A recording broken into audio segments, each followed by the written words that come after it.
Hey, Shalom, Shalom, Yasha Allah, Yahweh Hashem, Hamashiach, Hamashiach Yahushai. You know, give all praise, glory to Yahweh. By Hashem, Hamashiach Yahushai, of course. Shalom to everybody that's on here already. You know, Sister TT on here live in effect. My mighty brother Yahweh on here. Shalom, live in effect. Hey, Shalom, Shalom family. I hope everybody having a blessed Monday. I'm gonna let my reader jump on here. I'm gonna let a few people get on here. You know, it's the day of Simeon, man. We still in the second month. Let me see my brother in here. Hey, Shalom, Shalom, Ak. Wow. How you doing, Ak? Yeah, turn me off in the background.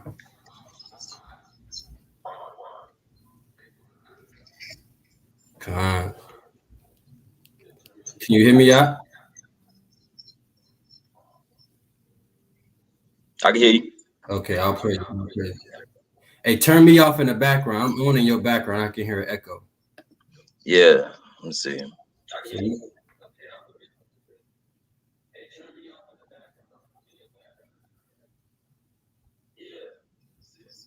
Yeah, you got an echo, Ak.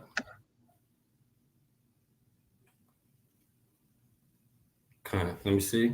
I think that's better. All praises. Hey, Malachi, Shalom. Hey, Israelite Princess B, Shalom. Jason, Shalom. Brother Sakur, Shalom. Shalom, Yasha Allah.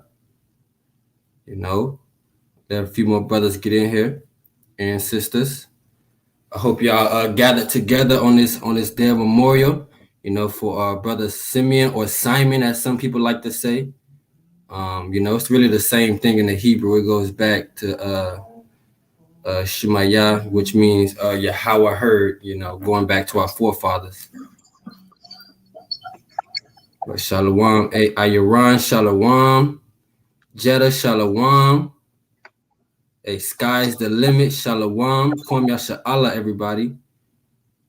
I hope everybody is having a blessed and wonderful Monday. I hope Esau didn't work y'all too hard on this Monday. We're about to get into this powerful lesson to show the mighty acts of our forefathers, man, and how we got to come back to these same righteous acts. Both men and women got to come back to these acts, man. Come. You know, the other one has been bringing out powerful lessons, talking about how the women got to come in order as well. You know, a lot of scriptures, they're written to both man and woman. And we're going to see some mighty acts of our forefathers, man, where our men and women of today's age got to get back in order. We got to get in order, man, with everything. We got to be that one unit. We got to have that alliance, that solidarity. That's what we need. We need that solidarity, man. Come on. Hey, Yakum Yah, Shalom. Hatamah, Shalom, Mak. Shalom. Come on, all praise. We're gonna let a few more people jump in here. We're probably gonna start at probably like 8:07. And then we're gonna get it going. You know, the first scripture. Let's get Romans 15:4. Let's get that. So today, at SOT, we are keeping the day of Simon or Simeon, but the day of Simon, right? The 23rd day of the second month. You know, the brother Yardan and Adawan Mayakaya, they taught the second month, which you can find in 1 Kings, I think it's chapter 6. In the English is Ziph. You got some background noise. In the second month is Ziph, or in the Hebrew and the Paleo is Zav, right? So that's the name of the second month. So we're in the month of Zav on the 23rd day at evening. We're keeping this feast, man. The day of Simon, right? And Shalom Shaquat, Shalom Galatians will destroy you. Hey, that's a good name. Y'all Shalom. Hey, and that's true, man. Galatians will destroy you, man. Paul's letters, man, will get you hurt. We did a lesson on that on the channel, man. All right. So with that being said, and let's jump right into it. I'll read that. Read that for me. This is the book of Romans, chapter 15 and verse 4.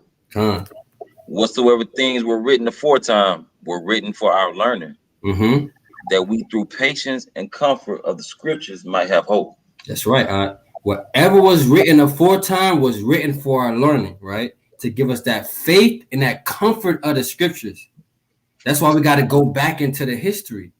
We got to go back into our history. We got to reclaim our history back. We can't let Amalek over there start do our culture better. We can't let them carry out the acts better than us, right?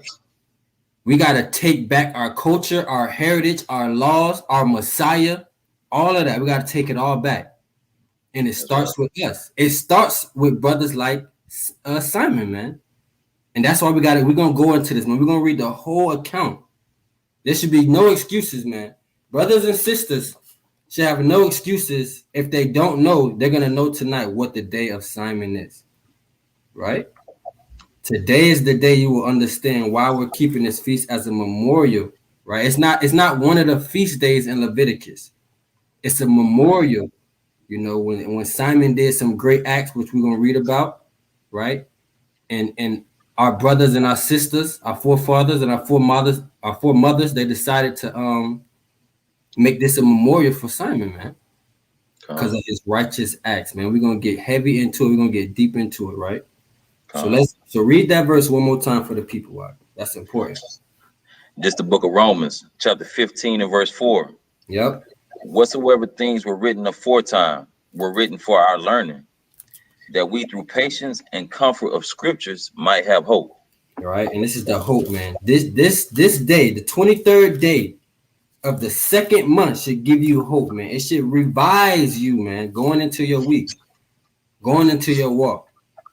Once we get into the acts that we did, man, our mighty forefathers did, man. So let's jump right into it out. Let's get first Maccabees. We're gonna start at 13. We're gonna start right at the top. First Maccabees 13. And we're gonna start at the top. For everybody that's just tuning in, we want to say Shalom, you know, Yahweh by Shem HaMashiach Yahushai. You know, we give all praise, glory, and honor to Yahweh. Why Yahweh Shai, man? We can't do nothing without Yahweh Shai. You know, his mercy and his glory is gonna endure forever. Right? That's right. That's right, man. So read that out. This the book of First Maccabees, chapter 13 and verse 1. Come on. Now when Simon heard that Tryphon had gathered together a great host to invade the land of Judea and destroy it. Right. So we're gonna stop right there. We're gonna understand this. Who is Simon? Somebody put it in the chat for me. How I like to teach, I like to ask questions. So I need y'all to be quick in the chat. Who is Simon? Can anybody answer me this? Who is Simon, man? Why are we keeping this day today? Why is this memorial important? Why did our forefathers set this up for us? Who is that? And we ain't getting nothing in the chat. I don't think they know. I don't think brothers and sisters really understand or go into the history of the Maccabees. Hey, it's an excellent book. Excellent. I know when I first read First Maccabees, I couldn't put it down. I had to keep reading. It's like a novel. Like I couldn't put it down. Hey. And it's something that's edifying too, because it tells us about the mighty men of our people. Hey, I remember the day you called me. You called me while I was at work. Hey, I'm reading the Maccabees. I can't put it down. I remember that day. I remember that day, man. I'm telling you, it's good, man. Y'all need to read it if you haven't read it. That's right. Hey, they're getting it right in the chat. They're saying one of the Maccabees, you know, Judas's brother. Everybody's correct who said things like that. Let's get it, though. Let's prove it. Let's go to First Maccabees 2 and at the top, right? Who is Simon? And why is this day so important, man? Let's get some history of our forefathers. First Maccabees 2 and verse 1. This is the book of First Maccabees, chapter 2 and verse 1. It says, in those days arose Mattathias, the son of John, the son of Simeon, a priest of the sons of Joarib, from Jerusalem, and dwelt in Modin. So Simon is the son of Mattathias. We're going to read that. Read. Verse 2. And he had 5 sons, Jonan, called Caddis. Yep. Simon, called Thasi. And we got Simon called Thasi. That's who we talking about tonight, right? What does Thasi mean? Thasi means like counselor, leader, director, the wise man, the wise one. That's who that is. So that's who we dealing with tonight. Keep going, though, Wak. Judas, who was called Maccabees, Eleazar, called Avaran, and Jonathan, whose surname is Aphas. And everybody knows about Judas Maccabees, Feast of Dedication. We all know about Judas Maccabees. But tonight, we're going to talk about one of his brothers. We're going to talk about one of his brothers, man, Simon, called Thasi, man. That's the counselor, the leader, the guide, right? Let's get more into it. Let's get more into it. Give me First Maccabees 2 and go to 64. Let's get that. It's First Maccabees chapter 2 and verse 64. Wherefore ye, my sons, be valiant and shew yourselves men in the behalf of the law, for by it shall ye obtain glory. Right. So Mattathias is about to die. So he's about to give instruction to his sons. When you read chapter 2, the whole chapter, he's about to give instruction to his sons, right? Read. And behold, I know that your brother Simon is a man of counsel. He's a man of what? Is a man of counsel. He's a man of counsel. That's what Thasi means. He's a counselor, director. He's a guide. He's a man of counsel, man. So when there's a counsel, when there's a judgment, when there's things going on in the body, we're going to take it to Simon because he's the man of counsel. He has the knowledge. He's the prudent man. Hey, what did Isaiah say? Get that. Let's get that. Isaiah chapter 3. What did Isaiah say to the children of Israel about our prudent men, our wise men, our artificers? Start at 3 and 1. It's the book of Isaiah chapter 3 and verse 1. Mm-hmm. For behold, the Lord of hosts, doth take away from Jerusalem and from Judah the stay and the staff, the whole stay of bread and the whole stay of water. He said the whole stay and the whole stay of water, man. That's the wisdom, knowledge, and understanding. Read on. The mighty man and the man of war. The mighty man and the men of war. This is men like Judas Maccabees, Simon. These are men like this. Read. The judge and the prophet and the prudent and the ancient. Right. And the Most High said he's going to take these men away from us. Right. So we need brothers to come in this thing like Simon, like Judas, man. You got to have that mentality when you coming into this truth. You got to want to push the word. You got to want to do the work, because we're going to read later the sons of Mattathias and Mattathias himself was all about Israel. That was their only concern. They was all about defending their nation. So we got to have that same mindset in this truth. Every step we take, every thought we make, man, we're hurting Israel. And every great thing we do, we're avenging our nation. Listen, I was telling brothers this last night. Every time you go to camp, remember, you're going to camp to avenge your nation. Every time you do a lesson, you're doing a lesson to avenge your nation. You're trying to make your nation better. You're trying to make your nation better. Right? Let's go back. Let's go. Oh, go ahead, Ak. Zechariah chapter 12 and verse 8. Mm-hmm. In that day shall Yahweh defend the inhabitants of Jerusalem, and he that is feeble among them at that day shall be as David, and the house of David shall be as God, as the angel of Yahweh before them. Basically saying, just like he just brought out, we got to be like our forefathers, like mighty men. And what the scripture is saying, basically, in that day, when the Most High save us out this captivity, and he basically let us know, look, go on, get busy. He said the most feeble will be like as King David. That's right. King David didn't play. So, hey, and that's how you know they're not going to be able to stand up against us. If the weakest man is like David, just imagine the strongest man. They're not going to be able to hang in that day. But let's go back. Go back to First Maccabees and read 65 again. This is the book of First Maccabees chapter 2 and verse 65. And behold, I know that your brother Simon is a man of counsel. Read. Give ear unto him always. He shall be a father unto you. Right, and it says that Simon shall be a father unto the brothers. Man, that's a heavy role, right? He should be as a father unto the nation. He should to his brothers and to the nation. He'll be a father unto them, man. Right. Hey, and that's another thing too. Mattathias knew his children. Brothers and sisters that have children in this walk, in this truth, y'all gotta understand and know your young children.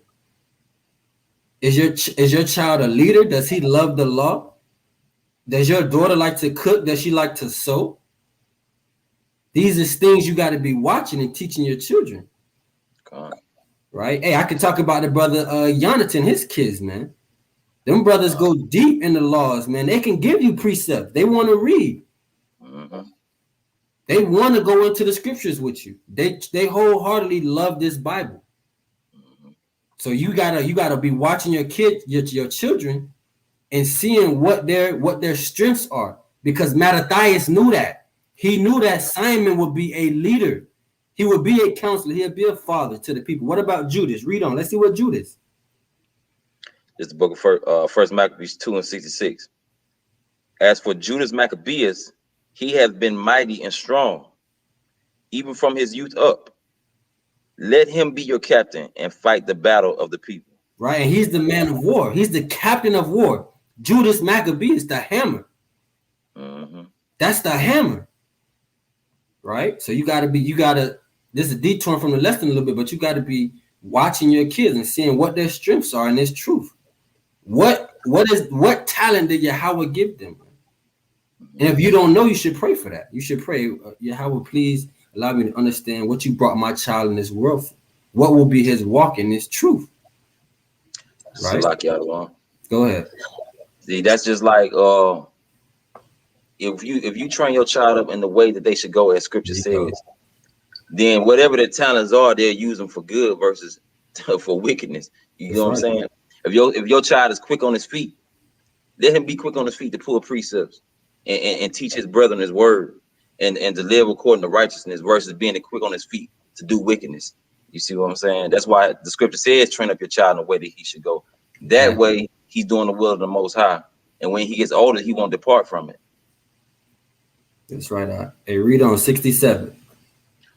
It says, take also unto you all those that observe the law, and avenge ye the wrong of your people. And that's what we're doing today. We're trying to gather all those that want to observe the law, and we want to avenge our people. Read on though. Recompense fully the heathen. No, love the heathen. No, love the heathen.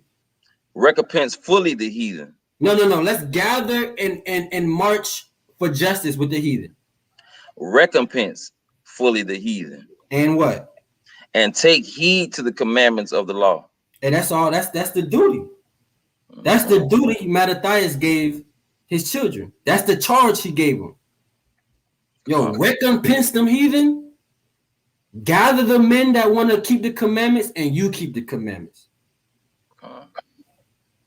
That's the same mission we have, right? We're not in the mode or in the mindset of recompensing the heathen fully yet, but that day shall come, like you just read out Zechariah 12:8. That day is gonna come, but right now we're in that gathering stage, man. Right now, we like the scriptures say, we're in the fishing stage. But it's a lot of things that come with fishing. Let's go back. Let's go back to 1 Maccabees 13.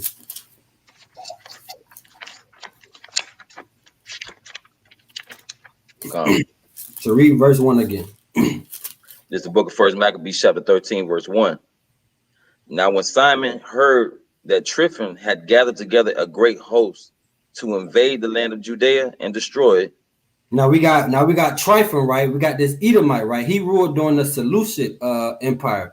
He came after Seleucid in about 142-45 approximately BC, right? And he reigned for quite a bit. But this is the man that was causing Simon some issues, man. He hated Israel just like all the other heathens. He hated Israel. Right, and they took crafty counsel against our people. We're gonna read it, right? So read on that. And saw that the people was in great trembling and fear. He went up to Jerusalem and gathered the people together. Come on. And gave them exhortation, saying, Ye yourselves know what great things I and my brethren and my father's house have done for the laws in the sanctuary, the battles also and troubles which we have seen. Hey, so he had to give Israel a pep talk. Yo, tighten up. Remove all fear. Remove all fear, man. You already know what we did in the past. You know how Judas Maccabee dedicated the temple back. You know how Mattathias, our father, killed the man that was sacrificing, I think it was a pig on the idol man and killed him. And the Greek sergeant, man. We y'all know the acts. So don't get weary now just because Tryphon has risen up against us, right? Give me 1 Maccabees 2 and 50. 1 Maccabees chapter 2, verse 50. Mm-hmm. Now, therefore, my sons, be ye zealous for the law and give your lives for the covenant of your fathers. Right? Because that's what they was down with. Mattathias and his sons, that's what they was down with, man. For the law and giving their lives for the nation, man. Hey, what did Yahushua say? We're going to bring it out later, too. But what did Yahushua say? There is no greater love for you to die for your brother, man. Or for your nation at that. There's no greater love, man. Right? Go back to chapter 13 and read verse 4. This is the book of 1 Maccabees 13 and 4. By reason whereof all my brethren are slain for Israel's sake, and I am left alone. And now look at that, man. He said, all my brethren are slain for Israel's sake. Judas right now is gone. The other brother's gone. Jonathan right now is locked up. We're going to read that. We're going to read that in this chapter. But everybody else is gone, man. It's only him. It's only him. Give me, watch this. Give me Matthew 5 and start at verse 10.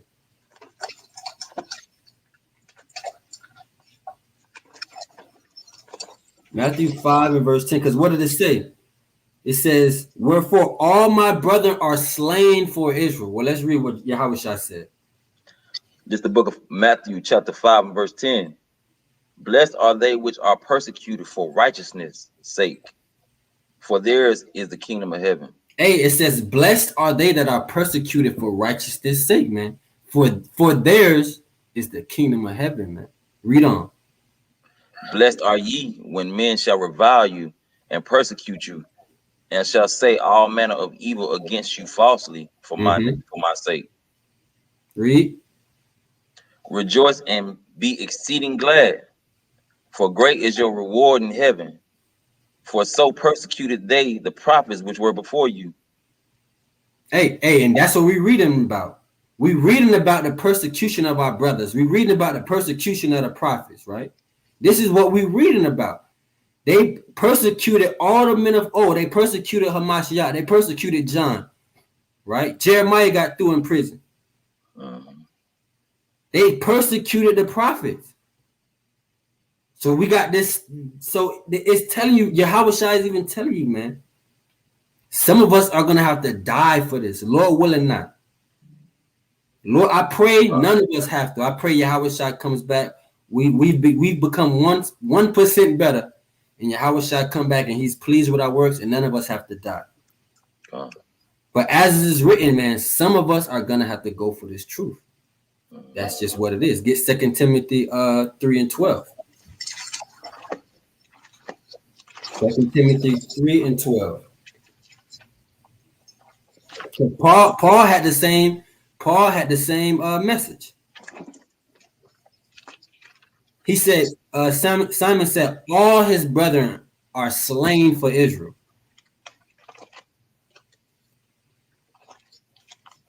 Read that out. 2 Timothy 3 and 12. Yep. It says, let the deacons be the husbands. Oh, that's 1 Timothy. 2 Timothy 3 and 12. Yeah, and all that will live godly in Hamashiach Yahushua shall suffer persecution. And it says, yea, everybody that's living godly will suffer persecution in Hamashiach. So if you fighting for these laws, you fighting for your heritage, you following after Christ's footsteps in the faith and commandments. Paul said you're gonna be persecuted. Read it again. Read it again. They don't believe it. It says, yeah, and all that will live godly. Some. And all that will live godly in Hamashiach Yahushua shall suffer persecution. And you're gonna suffer some persecution, man. Whether it be in your household, whether you get locked up, whether you get put to death, whether it be fleshly battles, that's any kind of persecution. You're gonna suffer some kind of persecution, man. But the Maccabees brothers, they were suffering death, that kind of persecution. That's the persecution they were suffering, man. Get Revelations 2 and 10. This is the persecution, man, that some of us are gonna have to go through, unfortunately. But it's to our advantage, like Yahushua said, because yours is the kingdom of heaven. Go ahead, Ad. Khan, this is the book of Revelation, chapter 2, verse 10. Fear none of those things which thou shalt suffer. Behold, the devil shall cast some of you into prison. Hey, but hold on. He said, fear none of those things that you're gonna suffer. Don't worry about it. You gotta endure hardship like a good soldier. The Most High didn't give us a heart of fear, right? Read it from the top. Right? Fear none of those things which thou shalt suffer. Behold, the devil shall cast some of you into prison, that ye may be tried, and ye shall have tribulation 10 days. Be thou faithful unto death, and I will give thee a crown of life. He said, be faithful unto death, and he's going to give you that crown of life. You're going to get tribulation. He said he's going to cast you into prison 10 days. That's just a matter of time. That could be any time period, any amount of time, man. But we got to be faithful unto death. Give me Sirach 4 and 28. This is one of my favorite precepts. Remember what he said, faithful unto death. Watch what Sirach said. This is the book of Sirach, chapter 4 and verse 28. Come on. Strive for the truth unto death, and the Lord shall fight for thee. Hey, strive for this truth until death. That's your perfection right there, because you're striving for that perfection until death. And it said Yahweh will fight for you. Yahweh is going to fight for you, but you got to be striving for the truth. What's the truth? We already know. Psalms 119, 142. We already know that. That's the law, statutes, and commandments in the utmost faith in Hamashiach. Right? We got to be striving for that until death, because the brothers of the Maccabees, they were striving for their nation. They wanted the heathen out of there, and they was going to do that until death. He already told you, all my brothers are dead. I'm left here alone. I got to do this on my own, by myself. And that made me think, too. That brought a thought in my mind. Y'all, I don't want y'all always say that, man. Hey, if they do something to me, guess what? Y'all brothers got to keep doing the work. Straight up. Hey, Simon didn't start crying and whining and complaining. Oh, Judas is gone. My pop's gone. He ain't start complaining. It's me alone. I got to do this work for my nation, because I got one duty, and that's to avenge my people. That's the mindset we all got to have. So we got to take this walk more serious. That's why we keeping this day. The brothers that's keeping this day, whether it be with us, SOT, or with any other camp, take it serious. That means you're taking it serious, because you want to avenge your people by any means necessary, man. That's our goal, man. We don't got no time for anything else. Hey, like the brother Galatians will destroy you said, man, endurance, man. It's all about endurance in this race. The race, Solomon told you, the race is not to the swift nor to the fast, man. But hey, one thing happened to us all, man. Straight up. Precept. Go ahead, Doc. In the book of 1 Peter, chapter 2 and verse 21. For even hereunto were ye called, because the Mashiach also suffered for us, leaving us an example that ye should follow his steps. See, right. if you want to know how to endure until the end, you follow the steps of the Mashiach. Because just like the precept that the Adawan brought out, there's no greater love than him that would lay down his life for a friend. That's what the Hamashiach did for us. You see what I'm saying? You follow his steps, because then Just like in Christianity, they teach you don't have to keep these high holy days. But did not the Hamashiach keep the high holy days? Of course he did. So we follow his steps. What we're doing is what he did. He kept all these high holy days. So we got to do the same thing, all the commandments. Yeah, that's right. That's a beautiful point. Let's go back to Maccabees. Let's go back. Hey, I hear a slight echo. Do y'all hear echo on the live? Oh, yeah. Or it might be muted. Okay, kind of. All right, go back. Let's read verse 4 again. First Maccabees 13. Yep, and 4. This is the book of First Maccabees chapter 13 and verse 4. By reason whereof all my brethren are slain for Israel's sake, and I am left alone. Read. Now therefore be it far from me that I should spare my own life in any time of trouble, for I am no better than my brethren. Hey, read that verse again. That's a heavy verse, man. Read that verse again. Verse 5. Now therefore be it far from me that I should spare my own life in any time of trouble. Hey, Simon said, be it far from me that I spare my life in any time of trouble. For my people, I'm down to ride. That's what he said. He said, for my people, I ain't sparing my life. I'm down to ride. We got to have that same mindset. We got to have that same mindset. We got to be down to ride for our people, especially the ones you know that's keeping the law, statutes, and commandments, and faith, but for our people in general. Because if we don't do it, if the Israelites don't do it, who else going to do it, man? We already got the prophecy, man. No man is going to buy you out of this. Meaning no man is going to redeem us. We hated by all nations. Yeah, that's right. The Israelites are the only people that could do this thing. Through the spirit and power of the Most High, Hamashiach. So read that part again. Verse 5. Now therefore be it far from me that I should spare my own life in any time of trouble, for I am no better than my brethren. And look what he said. That's one. Hey, I love that part. I am no better than my brother. We got to stop that.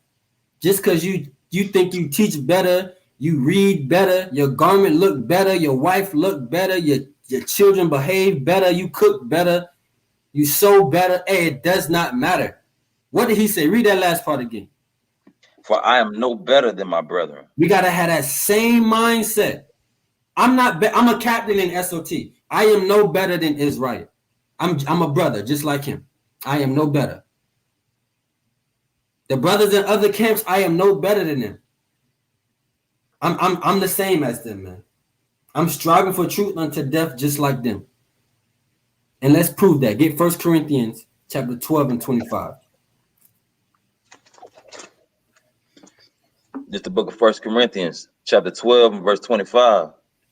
That there should be no more schism in the body. Right, there should be no more schism in the body. That's separation, division. There should be none in the body, right? If you read up above, he's talking about the different pieces of the body, right? Read on. But that the members should have the same care one for another. Hey, and the members got to have that same care one for another, man. I got to treat you just how you want to be treated. And vice versa, I got to treat you according to these laws, statutes, and commandments. That's the best and only way to treat each other, according to the laws. Read. And whether one member suffer, all the members suffer with him. Hey, that's the mindset we got to build up. If one member suffer, we all suffer. It ain't my camp. Hey, they say all black Hebrew. When they label us, they say black Hebrew Israelites. They not saying one camp, and they bunching us all together. So when we get in that when we on the Southern poverty list, it's black Hebrew Israelites. They look at us all the same, man. So we're gonna suffer persecution by Esau together. So we might as well start suffering all things together, man. When one brother suffer, when one can't, and we all suffer. We all took hurt. We all was hurt from it. Go ahead, Al. I would say when everything hit the fan, let you be having on some fringes. They're not gonna care what camp you from. That's right. They're not gonna care what group you claim to be with. They don't care if you a solo dolo. Let you have on some fringes and a beard on your face and a dress and a hair wrap on. They don't know what you teaching. All they know is you look like the rest of them. And you finna get it just like the rest of us. That's it. And Hamashiach, he ain't coming back for no one camp, man. So the things we go through on this earth, man, we might as well go through it together as a body, as a unit, as an at least as an alliance where I could look down the block and I say, Shalom, them the brothers down the way. We don't got to be all buddy, but we should at least have an alliance, man. Even Esau know how to make an alliance with his enemy, so why can't we do it? Even Esau, man, the most basic of men, understands that. Right? Read that verse again now. Verse 26. And whether one member suffer, all the members suffer with it. Or one member be honored, all the members rejoice with it. Read. Now ye are the body of Christ, and members in particular. Right, and we are all that body of Christ, and we are that particular, that peculiar people, man. We are that, man. We gotta have that same mindset, man. Simon said, man, listen, man, I'm willing to die for my people. I'm no greater than them. I'm no greater than a janitor, the brother that gotta sweep up the temple. I'm no better than him. I'm no better than the man that gotta clean up after all the sacrifices are done. I'm no better than him. So we gotta have that same mindset. Go ahead, Art. Precept 1 Peter 2:9. But ye are a chosen generation, a royal priesthood, a holy nation, a peculiar people, that ye should show forth the praises of him who had called you out of darkness into his marvelous light. That's just a precept for what you just brought out. And when it's talking about particular, we are a particular people, or a holy people, or a peculiar people. It all means the same thing, right? And we set ourselves apart from everybody, but see, we can't set ourselves apart from everybody and from each other as well. We go down as a team. We stand up as a team, as a nation. That's right. That's what they try to knock down. They try to, like Psalms 83, they wanted to make sure Israel did not know that they was Israel. So how do you find out you Israel and get back into knowing who you are and living according to who you are? You follow these laws, statutes, and commandments, because it's the only thing that separates you from everybody else. And the Hamashiach died for you. That's right. You see what I'm saying? Hey, let's get John 15 and 13, because Simon, he understood this. All the Mattathias and his sons, they all understood this right here. John 15 and read 12. Come. It's the book of John, chapter 15, verse 12. This is my commandment, that ye love one another as I have loved you. Right. Go ahead. Greater love hath no man than this, that a man lay down his life for his friends. Amen. There's no greater love. And the Mattathias and his sons, they had that. They had that love. We got to get back to that love. You know, we always say, well, what is love, right? How do we love each other? We always say this, right? We always say, how do we love the children of Israel? 1 John 5, 1 and 2, right? That's how we love them. And I got a new answer now. The way we love each other, man, is I'm willing to die for you. Because if I'm willing to die for you, I'm going to treat you according to the commandments anyways. Because I love you that much. We got to be willing. We got to have that spirit, man. You got something? Like, yeah, I was gonna say, if you got to look at it like this as well. If you willing to die for your brother, that means you willing to unify. And whatever come up against your brother, you willing to have his back. If you end up laying down your life for standing up with your brother against the enemy, then you was willing to lay down your life for your brother. We're willing to unify. You got to be willing to unify. Regardless of how bad it may seem, regardless of trials and tribulations, we got to unify and stand as a nation and do what the Most High told us to do. Point blank, period. All right? And we got it, because a lot. I'm gonna say this. It's gonna hurt some brothers' feelings. It's gonna hurt some brothers' feelings out. But guess what, Akim and Aqua? It's not about you. I'm sorry. It's not about you. It's not this walk. This truth is not only just solely about you. You are not the MVP. You are not the main player. You are not the most honorable. That's not you. That's Hamashiach. This is all Hamashiach show. The most high get the increase. Let's get that. Let's get 1 Corinthians 3. Who gets the increase here? This 3 and 6. 1 Corinthians 3 and 6. It's not about us, man. It's about the nation. It's not about Yaiquab. It ain't about Israel. It ain't about the brothers at SOT. No, it's not about you.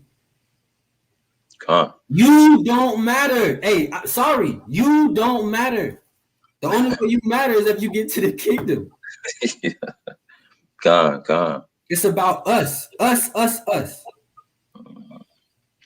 Read that out. This is the book of 1 Corinthians, chapter 3 and verse 6.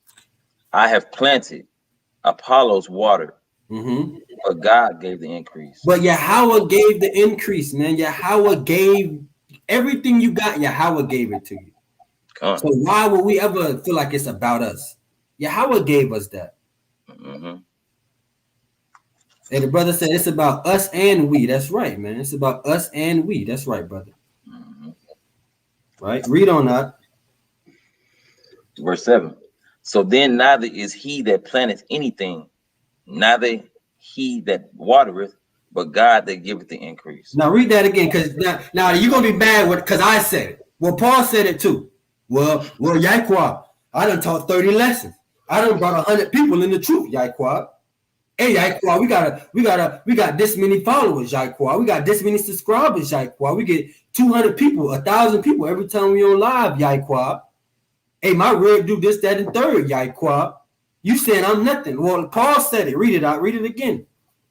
Verse 7. So then neither is he that planteth anything, neither he that watereth, but God that giveth the increase. So Paul said it. You're nothing, but Yahweh gets the increase. Read out. Now he that planteth and he that watereth are one. Hey, are what? Are one. That's the we. That's the us. Because it's not about you. We're all one. At the end of the day, we are all one. And we're gonna get back to the day of Simeon, but I want assignment. I want brothers to understand that, man.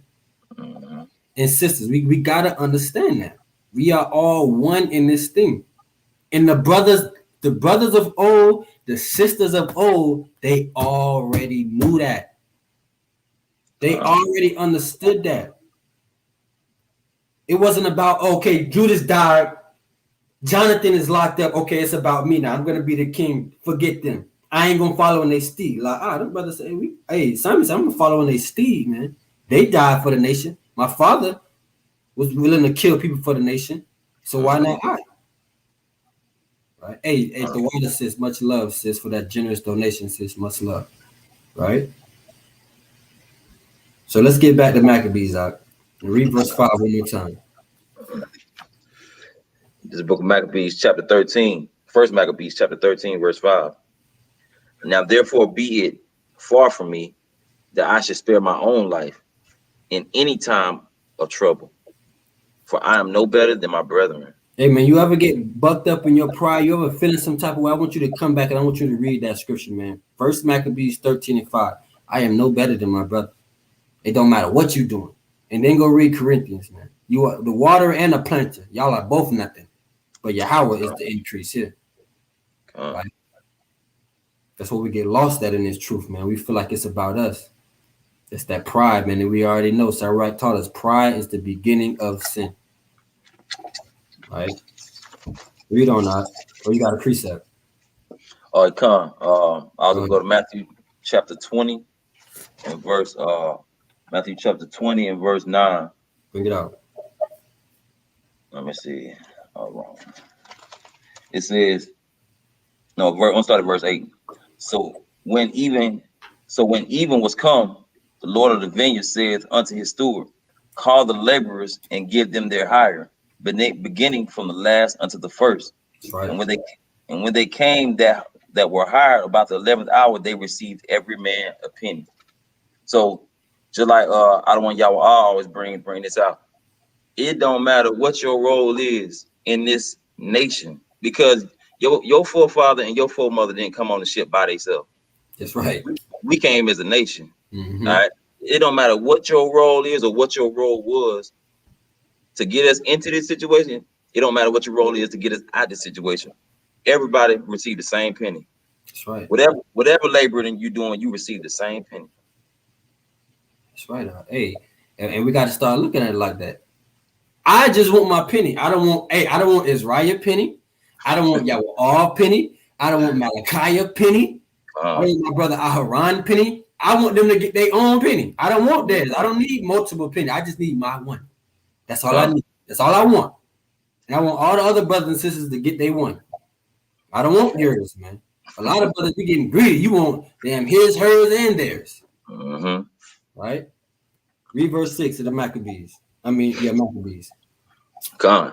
First Maccabees chapter 13, verse 6.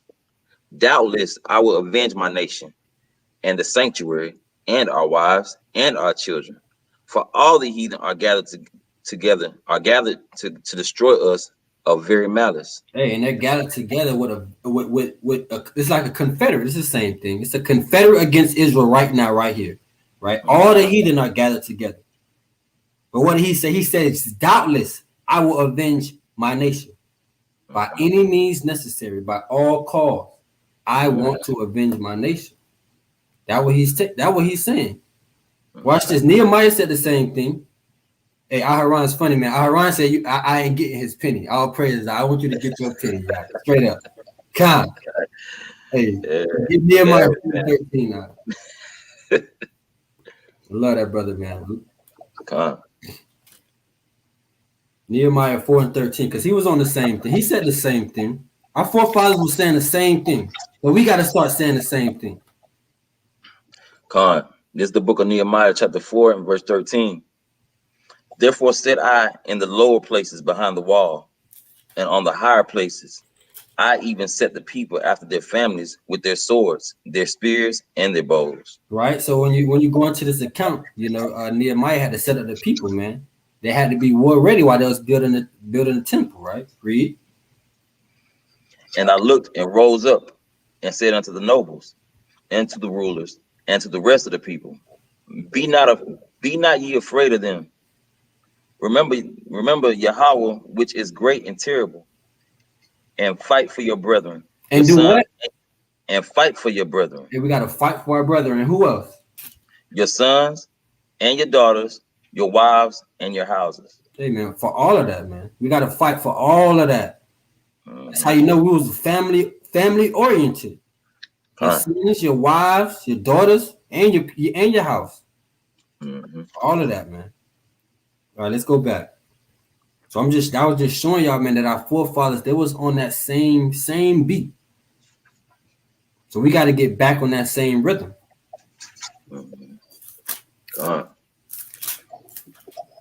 Go ahead. Verse 7. Verse 7. Now, as soon as the people heard these words, their spirit revived. Yeah, they came back to life. Before this, they were scared and afraid and dead, basically. They was dead, right? They heard Trifle was coming. They was a little shook. What, Simon had to come and give a speech, man. Tighten up. Gird up your loins. Gird up. Y'all forgot what we did? You forgot that we got the living power of Yahweh? His host? Gird up. And when they heard that, man, they was revived. And that's the same thing that happened with us. That's the same thing. And when you heard, hey, you the Israelites, huh? Let me prove it. Deuteronomy 28:68. And the Lord shall send thee again into Egypt with ships. With what? With ships. Oh, I was revived. You was revived in that moment. What? You Deuteronomy 7:6. Let me show you what that means, brother. For thou art a holy people unto the Lord thy God. What? Give me Matthew 15:24. Christ only died for who? Christ is what color? What? I was revived. That's the same story you hear from all the brothers, man. And the sisters. We was revived in that moment. So now we got to start coming back to these acts, man. That mindset. Go ahead, Ak. Now I was gonna say, I know when I first heard that, brother had stopped me and told me. What really caught my attention when he showed me Deuteronomy 28:68. I was like, what? Did you just show me that in the Bible? Fact. Man, I kept telling my folks and everybody else, they just looking at me crazy. But I'm just sitting there like, this is blowing my mind right here. I kept reading it over and over and over. It just blew my mind. No lie. That's right. Hey, that's right. Hey, brother said we got that breath of life in us. That's true. That's what they had to get, man. They need that they needed that message of life. They said he revived, and I mean they was dead before they got this message. They was not Hey, they was ready to wave a white flag, Israel. Right? They was ready, like our people today. They was ready to join the heathen. Hey, but right now we got another mission, man. When we heard them precepts, man, it was revived, and we put on our minds that we're gonna love our nation first, right? And we're gonna come back to our heritage, and that's the same thing these brothers doing here. Read verse 8 out. Verse 8. And they answered with a loud voice, saying, Thou shalt be our leader instead of Judas and Jonathan thy brother. Right, because Judas, if you read First Maccabees 3:1, Judas was set up as the leader. Then you go to First Maccabees 9:28, Jonathan was set up as a leader after Judas died. Right, Judas died, I think, by King Demetrius the first, and then Jonathan was set up after him. But now at this point, Tryphon has Jonathan locked up, and we're gonna get to that. Right, read on. Verse 9. Fight thou our battles, and whatsoever thou commandest us that we will do. Right, and once they was revived, it's like, okay, we down with you, Simon. You walk in the same tune as your brother, your brothers, and your father. So let's do it. Read. So then he gathered together all the men of war, and made haste to finish the walls of Jerusalem, and he fortified it round about. Hey, and it says he fortified it, man. That's what we doing right now. If you think about it on a spiritual level, that's what we doing. Read that verse again. So then he gathered together all men of war. Well, hold on. So he gathered all the men of war. That's what we're doing, basically. We gathering all the men that want to serve Yahweh while Yahweh Shai in the faith and in the commandments. And that's going to be our men of war, right? So we gathering these men. Read. And made haste to finish the walls of Jerusalem. Right, and we're making haste to build this thing up, man. And we're hastening the Most High. Read. And he fortified it round about. Hey, and we're fortifying this thing, man. We're making it strong. We're making a strong defense. We're making a strong defense. And no, you heathens cannot help. Let's prove that. Get Ezra. Get Ezra. No, you cannot help. Sorry. Sorry, not sorry. And like Jay-Z them just said. What is that? Ezra 4. Ezra 4 and 3. Just get straight to the point. Come on. This is the book of Ezra, chapter 4, verse 3.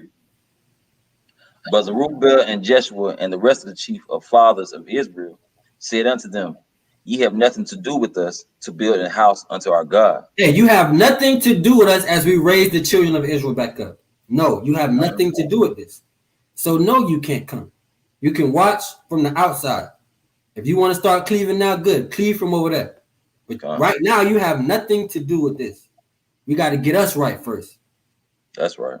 We got to get us right first. Read on that. But we ourselves together will build unto Yahweh God of Israel. Hey, and he said together, not one camp. We're going to do this. Together, we're going to build this thing. Together. It's about us.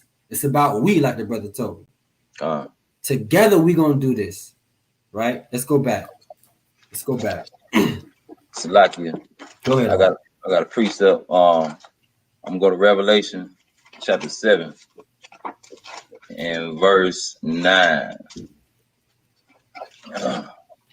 It says, And after this I beheld, and lo, a great multitude, which no man could number, of all nations and kindreds and people and tongues, stood before the throne and before the Lamb, clothed with white robes and palms in their hands.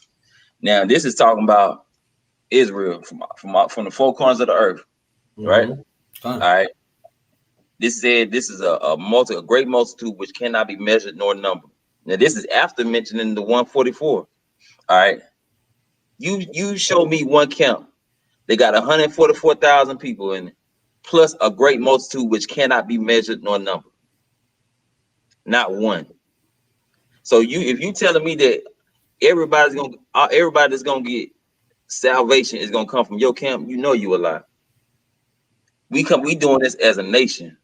We doing this together as brethren. Just like Romans 10:1. We want all Israel to be saved. That's right, man. Right? We can't be about ourselves. We are a unit. We are a nation. That's right, and that's how we got to move, man. That solidarity. We got to bring that solidarity back. Go back. Let's go back to Maccabees. Come on. This first Maccabees chapter 13 and verse 10. No, verse 11. Come on. Also, he sent Jonathan, the son of Absalom, and with him a great power to Jah, who casting out them that were therein remained therein it. So Tryphon removed from Ptolemy with a great power to invade the land of Judea, and Jonathan was with him in inward. Right. So it says, and Jonathan was with him inward. That means Jonathan was locked up. That's what that means. So Jonathan was locked up by Tryphon. But I got a question. This is a pop question. Pop quiz for the chat. They mentioned Ptolemy, right? Who are the other three generals of Alexander? They gave you one, Ptolemy. Let's see if brothers is on point or sisters. Who are the other three generals? I'm getting y'all a feast of dedication ready. Brothers ain't gonna write this in the chat. They don't know. I don't believe they know. They gave us one, Israel. They said Ptolemy. Who else? Who else was set up after Alexander? And this is a bonus question. What land did Ptolemy have? I hit you with some. Every brother in SOT should know this. You know, we teach feast of dedication we taught it a couple of times now. We should know the names and some of the lands. Hey, the chat is blank. They Googling it. Alexander's four generals. They gonna copy and paste it. Ptolemy had this part. They're gonna do it. God. Hey, Tawabia Googled it right. He said Cassander, Khan, and Solution. Khan, that's right. And there's one more. And the brother got it right. There's one more. All praises. The brother been studying. All praises. I'm gonna give it to y'all. Lysimachus or Lysimachus. There's two different ways you can say it. Hey, and the brother Mark got it right, man. He had a portion of Egypt. He Hellenized the Egyptians, the land of Egypt, right? Mizraim, right? So that was just a pop quiz for Israel. So now I want y'all to remember that, right? Jonathan is inward now, so Jonathan is locked up. So we're gonna get into something. Read verse 13. Verse 13. But Simon pitched his tent at Adida over against the plain. Verse 14. Now when Tryphon knew that Simon was risen up instead of his brother Jonathan and meant to join battle with him, he sent messengers unto him, saying, Now, you got my brother captive. You trying to destroy the nation. My people scared of you. Why are you sending messengers? What's going on here? See, that's how we got to be thinking. We are what's going on here. Well, what does Edomite want? Why are his messengers coming up? God. What's up with you? Let's see what he want. What he want? Verse 15. Whereas we have Jonathan thy brother in hold, it is for money that he is owing unto the king's treasure concerning the businesses that was committed unto him. Read. Wherefore now send 100 talents of silver and 2 of his sons for hostages, that when he is at liberty, he may not revolt from us, and he will let him go. Hey, now, this heathen said, you know what? We got your brother. The messenger said, hey, we got your brother Jonathan, right? You want us to let him go? Hey, send us these talents, 100 talents of silver, and send 2 of his sons, and we'll let him go. It's right. They got me right now. They got me. Let's say they got me, right? They got me, and they want they want 100 talents of silver, and they want you to send my 2 sons. What you gonna do? They free me. They free me. What you gonna do? First and foremost, we gotta plan it out, because we want to rescue you, and we want to keep your sons. You see what I'm saying? So we got to plan this thing out. We can't just jump out there, and I'm not finna just hand over nothing because I don't trust my enemy. That's right. You see what I'm saying? So let's sit down and plan this out. How we gonna get our brother back? All right, the plan is done. You're Simon. What you gonna do right now? What you doing? You sending my children them the money, or you gonna say la? Oh, we gonna sit down and plan. I gotta get the elders together. Let's figure out how we gonna do this. We gotta go get them. Let's figure out how we gonna do this. Hey, the brother said he gonna seek wise counsel out from the elders. Hey, that's a great answer. You can't beat that answer, man. Hey, Sirach told us too, man. Do nothing without advice, man. So the brother took Sirach's counsel on that, man. Right? Now let's see, right? Because that can go either way. You know, some brothers like, well, we got to go get Yaquab, or they should go get Jonathan, send the kids, and send the money. And some brothers and sisters like, I never trust thine enemy. Like iron rusteth swords his wickedness, right? But if you move like that, hey, Israel gonna think you planned to death. Israel gonna be like, well, why? Why are you not gonna go get your brother? They said they're gonna free him. Go get him. So that's the straight that Simon is in. This is a straight. He's like, I can't go left, can't go right. If I send them, they can kill the sons and take the money. If I don't, Israel is gonna trip. Why didn't you go get his brother? Why didn't you go get your brother? Did you plan this? Are you trying to usurp authority over us? Go get your brother, right? Let's see how it played out. Read verse 17. Verse 17. Hereupon Simon, albeit he perceived that they spake deceitfully unto him, yet he sent the money and the children. Hey, now he knew they was lying. He knew they was lying. So why would he send the children and the money, man? He perceived in his heart. He knew they was lying, man. That's a straight, man. Hey, I'm gonna hit y'all with something. Give me James 3:1. Give me James 3:1. This is a quick sidebar. James chapter 3 and verse 1. It's the book of James, chapter 3, verse 1. My brethren, be not many masters, knowing that we shall receive the greater condemnation. Hey, the masters, the leaders, they get the greater condemnation, man. Simon right here, he was in a straight. If he can't make the wrong decision. You got Israel talking crazy, but he know they lying. So what decision does he make, man? That goes for us too. When you judging matters in the truth, when you out teaching, you saying you want to be a master, always remember, man, the master always get the greater condemnation. I had to learn. I had to sit down from my elders and learn this lesson, man. Let's go back. Now let's see what happens. Read verse 17 from the top again. First Maccabees 13 and 17.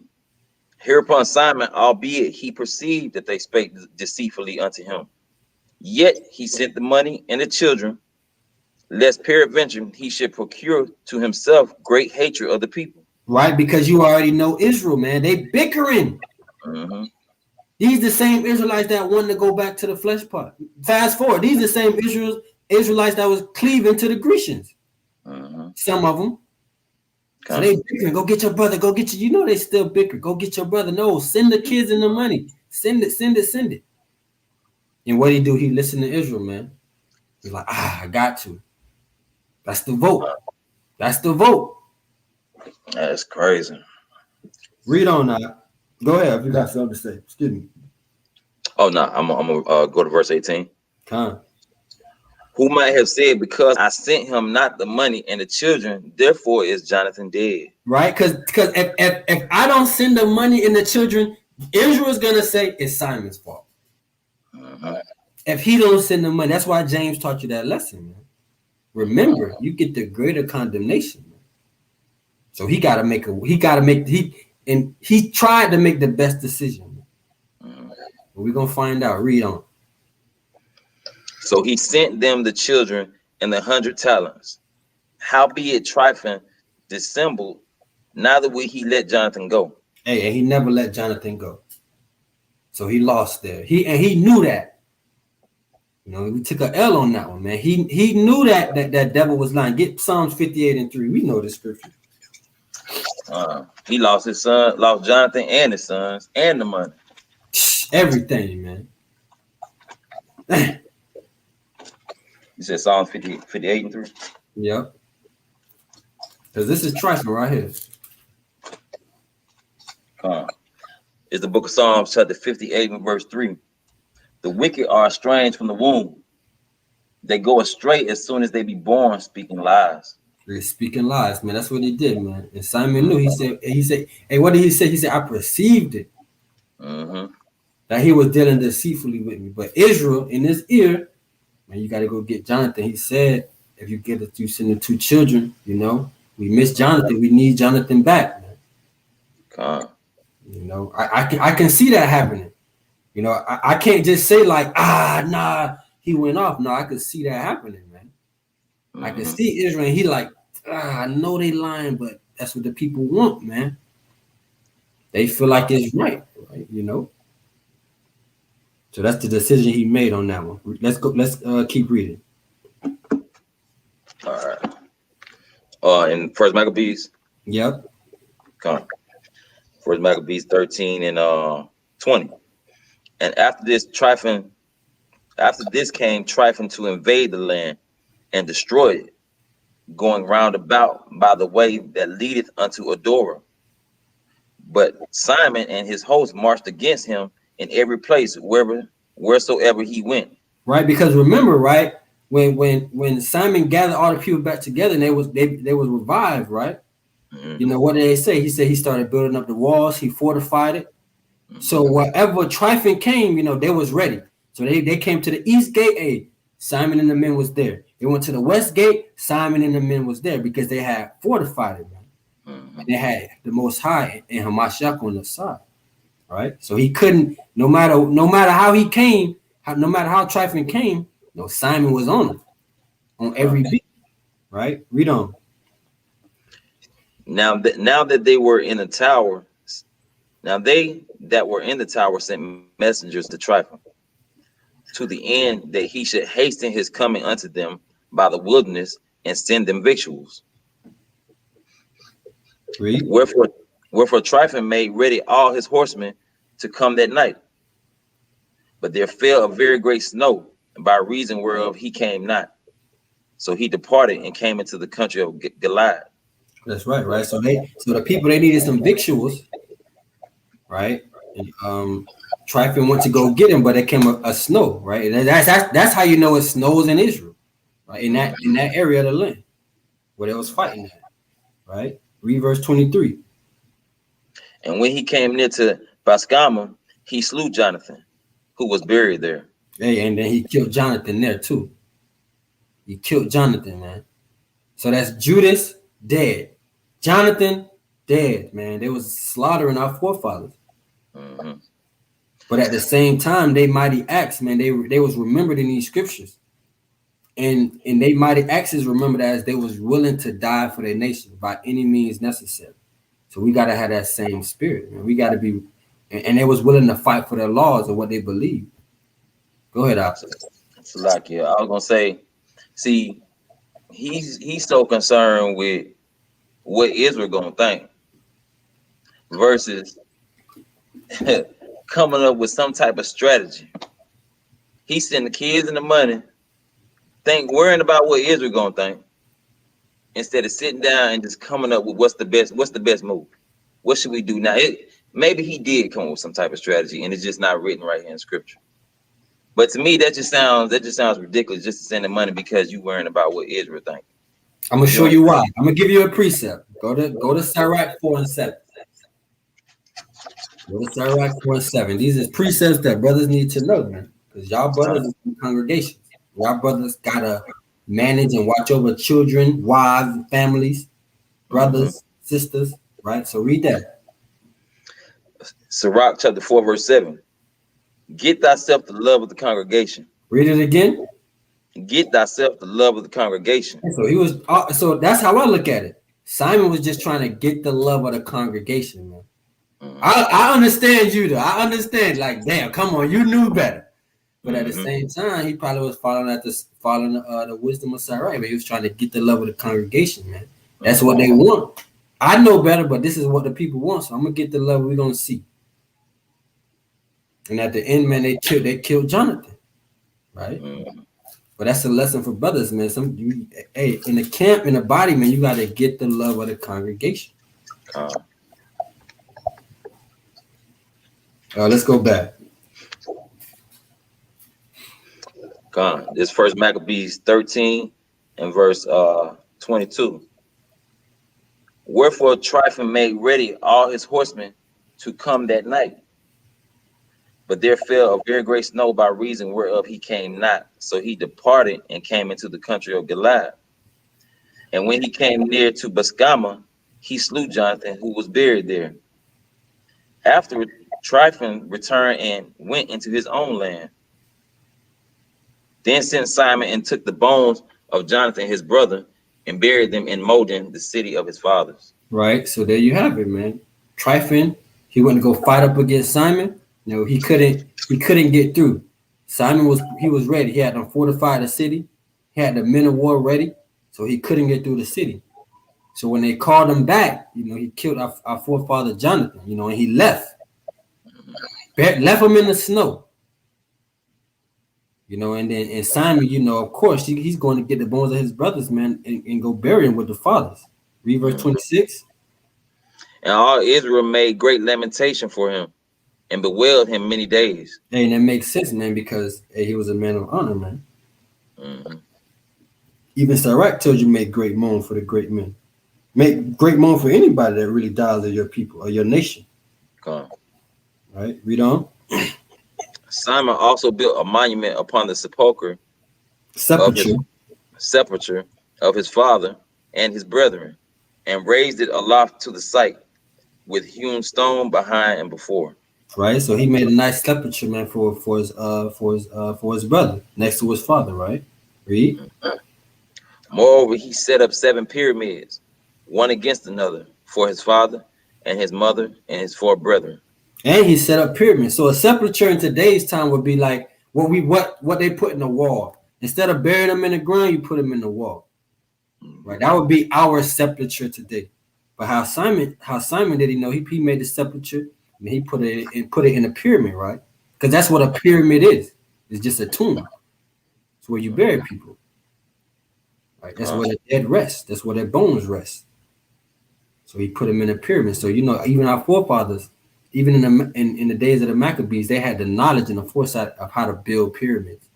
This wasn't a new thing, and they didn't use it for wickedness like the Egyptians, man. Right? Read verse 29. Verse 29. And in these he made cunning devices, about the which he set great pillars, and upon the pillars he made all their armor for a perpetual memory, and by the armor ships carved, that they might be seen of all that sail on the sea. Right, you gotta imagine that, man. He had that thing set up so every ship that passed by, man, you'd understand. Look, Judas, my brother, Mattathias, Jonathan, my mother, my other brothers, it was all set up right there. So everybody that passed by in the sea, they could see. God. Right, read. Verse 29. And in these he made cunning devices, about the which he set great pillars. Hold on. 30. All right, 30. This is the sepulchre which he made at Modin, and it standeth yet unto this day. And it says standeth yet unto this day. That means it stands until. So whoever wrote this, the writer of the Maccabees, it stands until he was writing it. So it was there when he wrote that, right? So it's still there. I tried to look it up and find it, and they had like the lost Jewish Maccabees. They had all type of stuff. Esau them talking about they found, but man, they probably ain't found that. Man, the Greeks probably came through, and then the Romans came through and devoured everything in our cities. Right, like Psalm 83, they wanted to destroy any memory of the real Israelites. That's right. That's why they put the false people in our land. That's right. And then they got them over there finding everything. Come on, man. Verse 31. Verse 31. Now Tryphon dealt deceitfully with the young king Antiochus and slew him. And this is not Antiochus Epiphanes. That's not him. That's one of his successors, right? One of the men that came up after him. Read. And he reigned in his stead and crowned himself king of Asia, and brought a great calamity upon the land. And wherever this Edomite went, he was bringing calamity. Same thing with Esau today. Wherever they go, they bring calamity. What did Solomon say? They try to use the land up as in their youth. Wherever they go, they're bringing great calamity to the land. Same as today. You got a precept? Hey, Paul told you, man, the whole creation groaning and mourning. Huh. I'm trying to see what verse this was. I'll pull it in just a second. We have verse 30, 33. and he reigned in his stead and crowned himself king of Asia. 33. Then Simon built up the strongholds in Judea and fenced them about with high towers and great walls and gates and bars and laid up victuals therein. Right. So he said, so when Tryphon left us alone, he set it up and he continued to fortify and build up Jerusalem and Judea in a proper manner. Read. Moreover, Simon chose men and said to King Demetrius to the end he should give the land in immunity, because all that Tryphon did was to spoil. Right. So he now he wanted King Demetrius, and he was like, okay, look, man, this heathen man, one of your heathen buddies, he done destroyed our land. Hey, we got some immunity for you, man. Let's work something out. Let's work a deal. Man. We've been fighting with him. He fled. We fled him up out of here. Now me and you, let's work a deal, right? Because what did they call Simeon, man? He's the counselor. He's the wise man. So by any cause, he gonna try to set Israel right. So he felt like, okay, I'm gonna work a deal with this King Demetrius, I think this is King Demetrius II. To work a deal with him. Read verse 35. Let's see how the deal played out. Unto whom King Demetrius answered and wrote after this manner. King Demetrius unto Simon, the high priest and friend of kings, as also unto the elders and nation of the Jews, sendeth greeting. The golden crown and the scarlet robe which he sent unto us, we have received, and we are ready to make a steadfast peace with you. Mm-hmm. Yet, and to write unto our officers to confirm the immunities which we have granted. Hey, so they confirm you, man. So they say, okay, we'll have peace. We'll have some peace. And we all know it wasn't too long, but as of right now, Simon got some peace in the land. Mm-hmm. For how he had to deal with Tryphon and how he had to build up Israel. Read. And whatsoever covenants we have made with you shall stand, and the strongholds which ye have builded shall be your own. And as for any oversight or fault committed unto this day, we forgive it. And the crown tax also, which ye owe us, and if there were any other tribute paid in Jerusalem, it shall no more be paid. Hey, and that's beautiful. Simon, he probably was a great orator, man. He probably spoke well. He got all the taxes out, all the debts owed. And he got all of it. Israel right now at this moment, we got a clean slate going into a new fortified city, right? Read on. Let me see. And look who are meet among you to be in our court. Let them be enrolled, and let there be peace betwixt us. Right. Come on. Thus the yoke of the heathen was taken away from Israel in the 117th year. Hey, that's beautiful, man. Hey, that goes back to Deuteronomy 28, right? That yoke of iron. They took the yoke off right here, right? That hard bondage. Mm-hmm. Hey, but now the only way we get this yoke off is with Hamashiach now. The yoke that we got. It's not on our necks no more. It's on our minds. It's on our minds heavy. It's on our mind. We are destroyed for a lack of knowledge. Right. And the Most High has rejected us. That's what Hosea taught us. Right. It's like it. That's exactly the reason why. Because of the lack of knowledge. See, just like we was raised not knowing this truth. And that's why we destroyed, because we wasn't trained up as children to know the truth. We had to find out on our own later on by somebody else. But now that we know, we should train up our children to know the truth so they won't be destroyed for a lack of knowledge. That's right. And that's how we got to move. That's how we got to move. We got to, right now, we are in a rebuilding stage. We are building a nation. Mm-hmm. Right, we got to start setting things in order. Brothers got to get their household in order, their women in order. The women got to get themselves in order. The men got to get themselves in order. Right? All these things got to take place. And then we got to get on that one accord with each other, where at least we got an alliance with each other. Read on that. Verse 42. Then the people of Israel began to write in their instruments and contracts in the first year of Simon, the high priest, the governor, and leader of the Jews. Right, and he was made the high priest, the governor, and the leader. Everything. Hey, Mattathias, his father told him he was going to be a father to the people, to his brethren. And look what happened. He was made the high priest, the counselor, and the leader. Or the governor, Salaki, the high priest, the governor, and the leader. Read. 42. In those days, Simon camped against Gaza and besieged it round about. He made also an engine of war. And he gave the heathen no rest. He said he went to Gaza, man.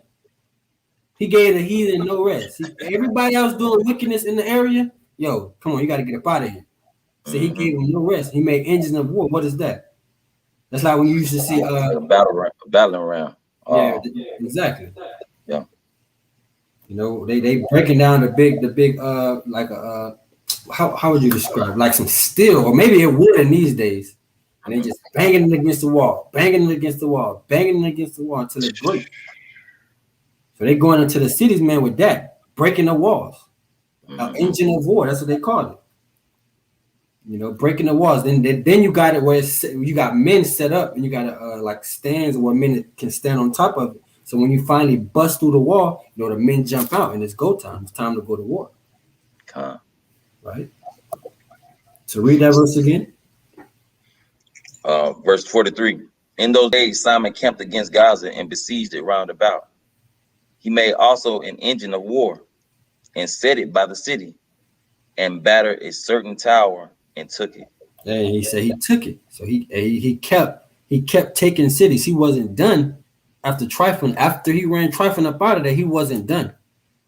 He continued to take cities. Read. And they that were in the engine leaped into the city, whereupon there was a great uproar in the city. Right, and that's what I was saying, right? You got the engine of war, and then you got men in that. And when they bust the city, then they leap out, and it's time to go to war. Salaki, that's like when they was talking about the Spartan horse or something, when they was inside the horse and they came inside used that to get inside the city and all the men jumped out. Kind of something like that, huh? Very similar, yep. All right, verse 45. And so much as the people of the city rent their clothes and climbed upon the walls with their wives and children and cried with a loud voice, beseeching Simon to grant them peace. Read. And they said, deal not with us according to our wickedness, but according to thy mercy. Right, and they didn't want no more. After they broke down the wall and they took them in war, they didn't want no more.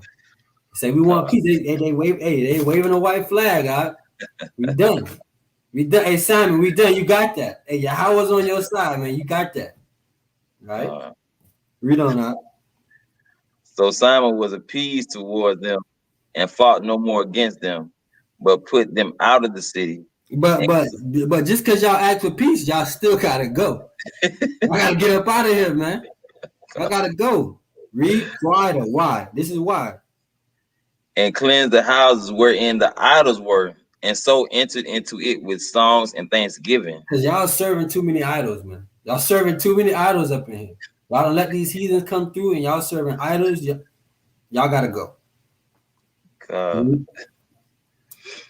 Let's see. Yet he put all cleanness out of it and placed such men there as would keep the law and made it stronger than it was before and built therein a dwelling place for himself. And that's what we got to do. And that's what we're doing, man. We're rebuilding the preachers thereof. And we're setting up mighty men that's willing to do this work and that's keeping the commandments to the best of their abilities and the utmost faith and setting them up in different cities. It's the same thing, man. It's the same. They're doing it. Our forefathers was doing the same thing we're doing now, but just in a different way. Right? All right. It says in verse 49, they also of the tower in Jerusalem were kept so straight that they could neither come forth, nor go into the country, nor buy, nor sell. Wherefore they were in great distress for want of victuals, and a great number of them perished through famine. Right. So he had went around Jerusalem, right? And he had them in such a strait that they couldn't go out, they couldn't leave, they couldn't buy, they couldn't sell. It was such a strait to where a famine came in the land. Simon one plan, all that wickedness y'all doing in Jerusalem now, in the city of David, that got to stop. And look how he got him out of it. He brought a famine to the land. He pressed it. He made it hard for them to do anything. I got a precept. Ezekiel 9 and let me see, verse 4. Verse 4. And Yahweh said unto him, Go through the midst of the city, through the midst of Jerusalem, and set a mark upon the foreheads of the men that sigh and that cry for all the abominations that be done in the midst thereof. And to the others he said in my hearing, Go ye after him through the city and smite. Let not your eye spare, neither have ye pity. That's right. Slay utterly old and young, both maids and little children and women, but come not near any man whom is the mark, and begin at my sanctuary. Then they began at the ancient men which were before the house.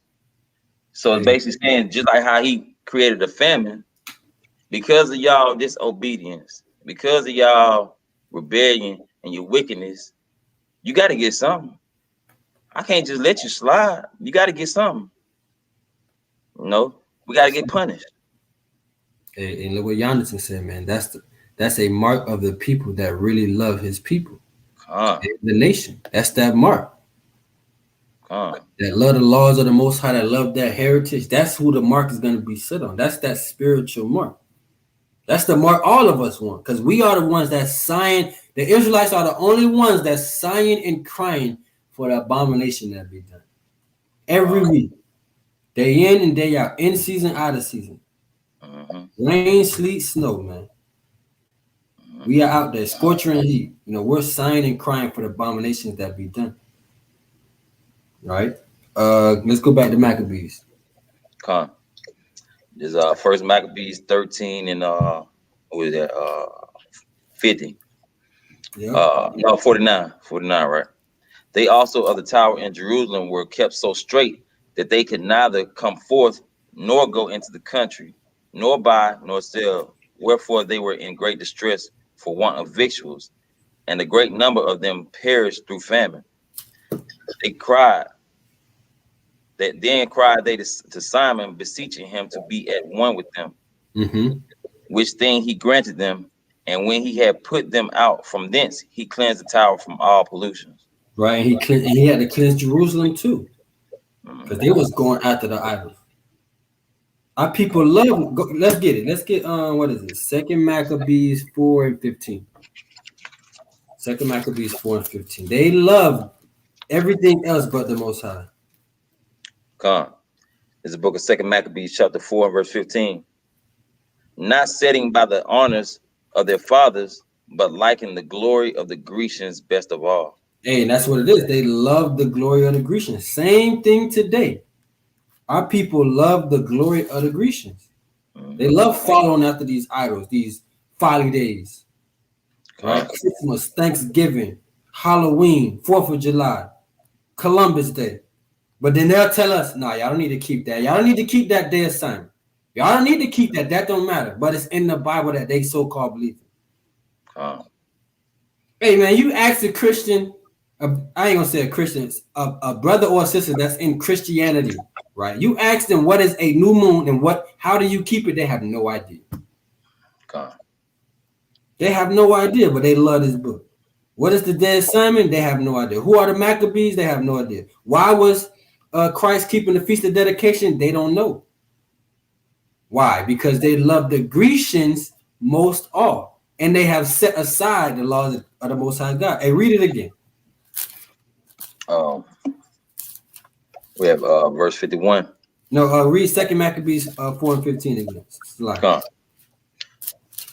Not setting by the honors of their fathers, but liking the glory of the Grecians best of all. That's right, man. Read on. By reason whereof sore calamity came upon them, for they had them to be their enemies and avengers. Hey, then that's us. We got our enemies to be our avengers. That don't make no sense. Our enemies are our avengers. That's crazy. When they just killed Andrew Brown, they not releasing the tape. We gotta go to them to tell them to release the tape so we can so that brother and his family can be avenged. That's crazy. George Floyd get a knee on his neck for over 9 minutes. We gotta call the police on the police. We gotta go to our enemies to be our avengers, man. Read that verse again, Not setting by the honors of their fathers, but liking the glory of the Grecians best of all. Mm-hmm. By reason whereof sore calamity came upon them, for they had them to be their enemies and avengers, whose custom they followed so earnestly, and unto whom they desired to be like in all things. Hey, and that's what our people do. They follow these customs most earnestly, and their custom all things.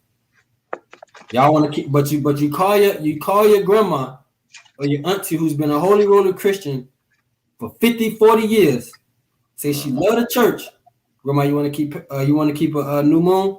New moon, baby. I don't know what that is. New moon, baby. You trying to worship the moon, baby? They don't even know what's going on. Yeah, they sure don't. And a lot of the older people don't want to listen to you because they feel like you don't know nothing because you're younger. That's right. But I got a precept. Lamentations 4:17.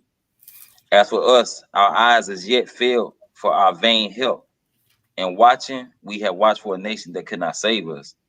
Mm-hmm. So we look into the people that say the same people that put the whip on our behind, enslaved us, raped our wives and everything else to save us. We look into today folly days and their traditions versus one to have our own, and serving our God. That's backwards. That's right. All the way backwards. That's all the way backwards. Let's go back. Let's go back to Maccabees. We're about to finish it out. We're about to close it out. Come. First Maccabees 13:51. And enter into it the 3 and 20th day of the second month in the 171st year. Hey, and that's what we're doing today. The 23rd day of the second month, Zaf. We are keeping the day of Simeon at evening, man. Why? Because Simeon fortified the city. He cleansed the city. He ran trifling up out of there. And he had the spirit of his forefathers on him. The spirit of the Most High protecting the people, man. And so now our people have set up, we got to celebrate this day, man. Because this is a glorious day.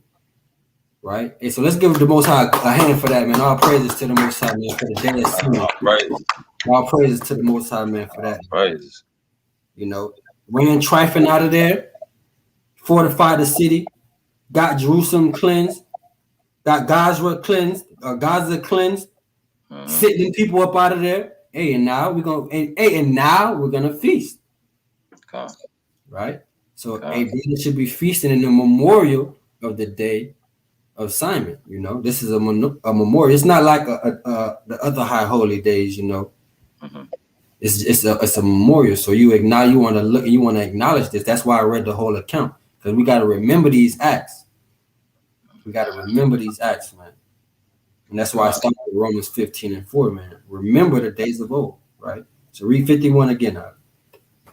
Verse 51.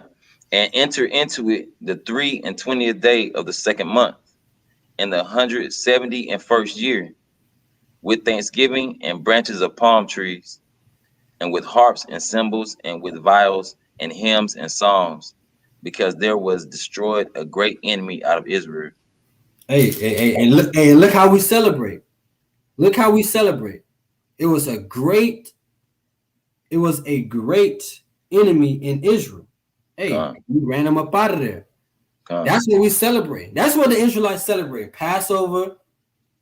Some of the feast days is about, excuse me, us being avenged from our enemies. Mm-hmm. This is why we celebrate. Even in what Jeremiah, what did he say?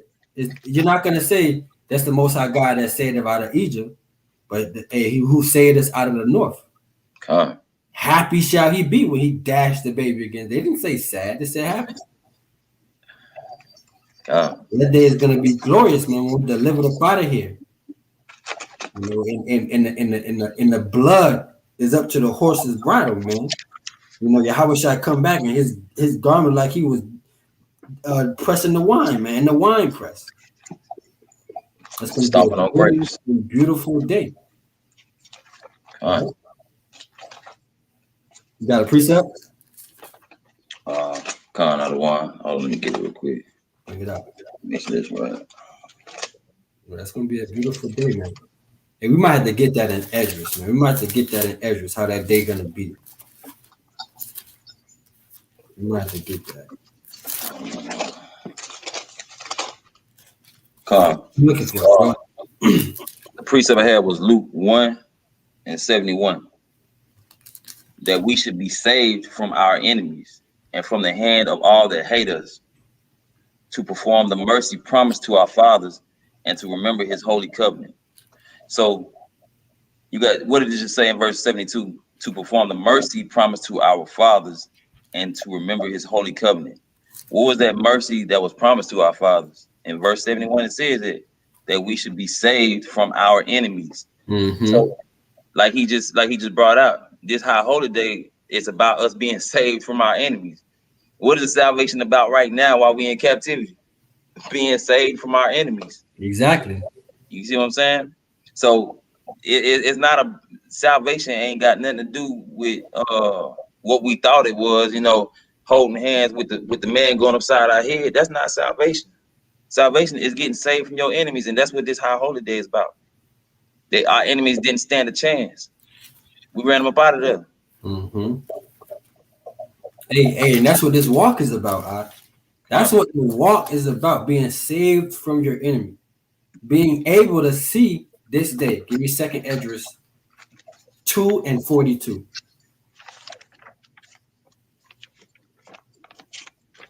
Being able to see this day, man. Lord willing. Oh, hold on. 2nd Esdras 2:42. 42. Come. I, Ezra, saw upon the mount of Zion a great people, whom I could not number, and they all praised the Lord with songs. Right, and that goes with the precept you brought out earlier, man. That great multitude in that day. It's saying the same thing. Ezra is having the same vision as John the Baptist. But read on, let's see. And it said on Mount Zion. We already know who that's talking about. Read. And in the midst of them, there was a young man of high stature, taller than all the rest. And upon every one of their heads he set crowns, and was more exalted, which I marvel at greatly. Hey, man, every time he put a crown on, he was more exalted. So he putting crowns on all the Akim and all the Akwat and children's head, man. This is the day. This is being saved from your enemies.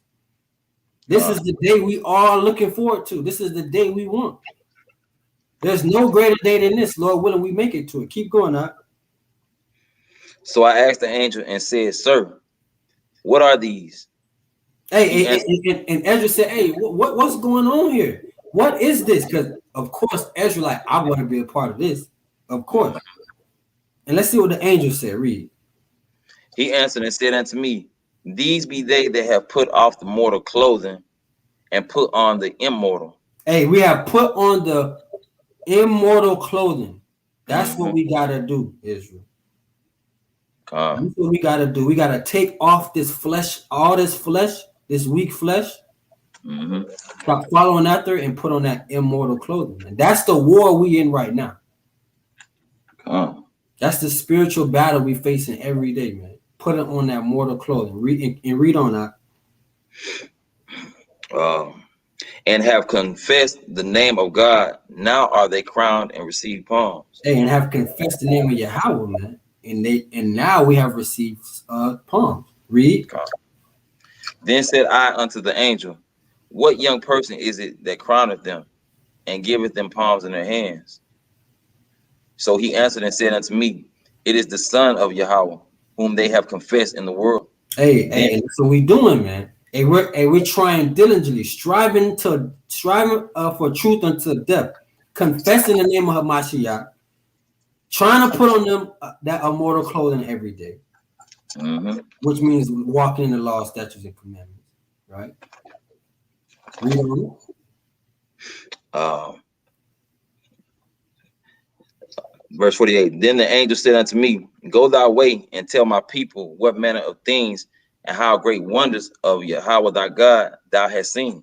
Right, hold on, you missed something. Go read verse 47 again. 47. So he answered and said unto me, It is the Son of Yahweh whom they have confessed in the world. Then began I greatly to commend them that stood so stiffly for the name of Yahweh. Hey, and that's what it is, man. Hey, them brothers were standing stiffly. Those that was getting the crown, they were standing stiffly. Right? They were stern. They was rooted in this thing, like the brother Ryan and Judah was bringing out earlier this morning or earlier this afternoon.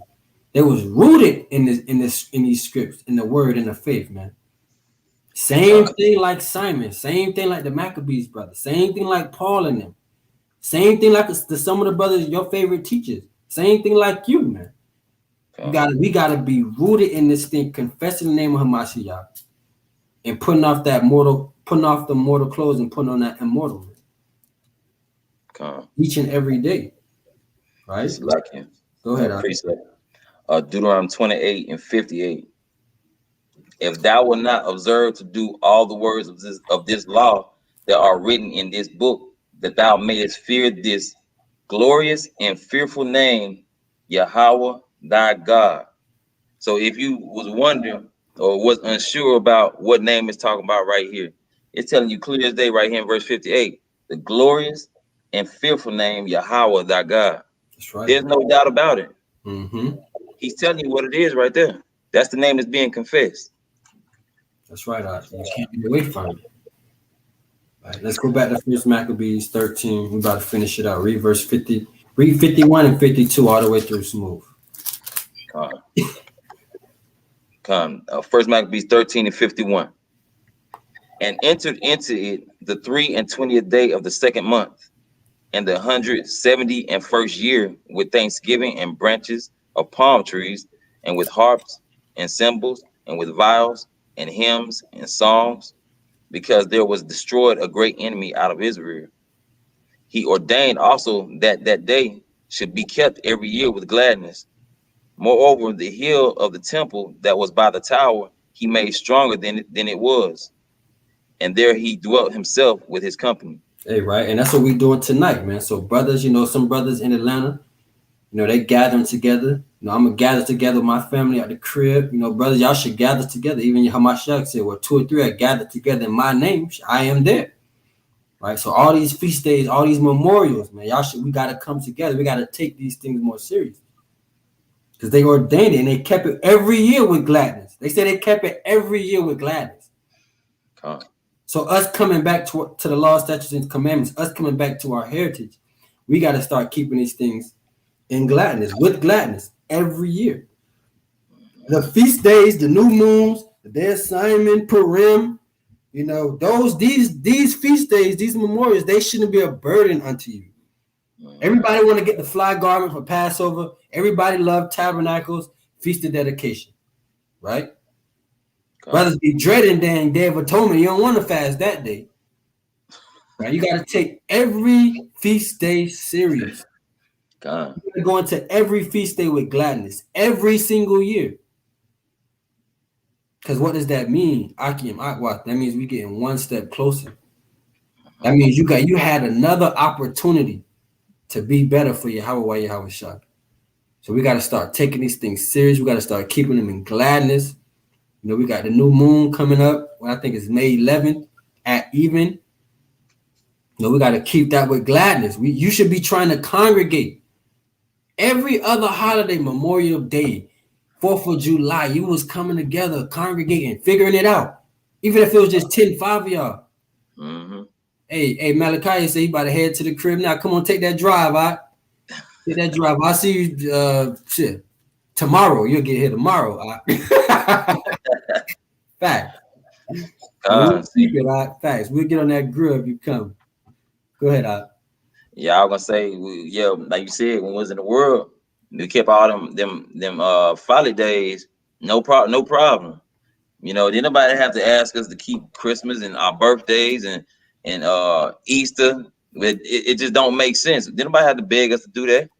But then we gotta be begged to keep the Sabbath. You see what I'm saying? Yeah. Or any other of these high holidays that the Most High told us to keep. Mm-hmm. The one that's providing for us, the one that's taking care of us, the one that's kept us all this time. You see? That's right. Hey, so now let's get this. Get Baruch 4:28. That's right. Because we just roughly paraphrasing what Baruch said. Mm-hmm. It's the book of Baruch, chapter 4, verse 28.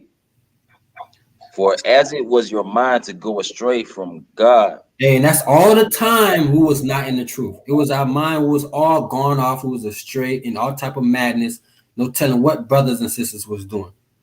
Mm-hmm. But now, so being returned, seek him 10 times more. And we got to seek him 10 times more. That means we got to start keeping these feast days 10 times more serious. They got to be 10 times more gladness, right?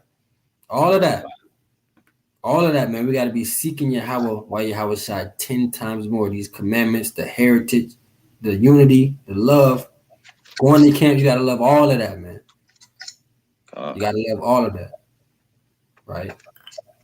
You got a precept out? No, sir. Nah. I think it's one last verse. Read the last verse of that. I think it's 53 is the last verse, and then we'll close it out. Answer a few questions. The brothers got questions. Verse 53. And when Simon saw that John, his son, was a valiant man, he made him captain of all the hosts, and he dwelt in Gazara.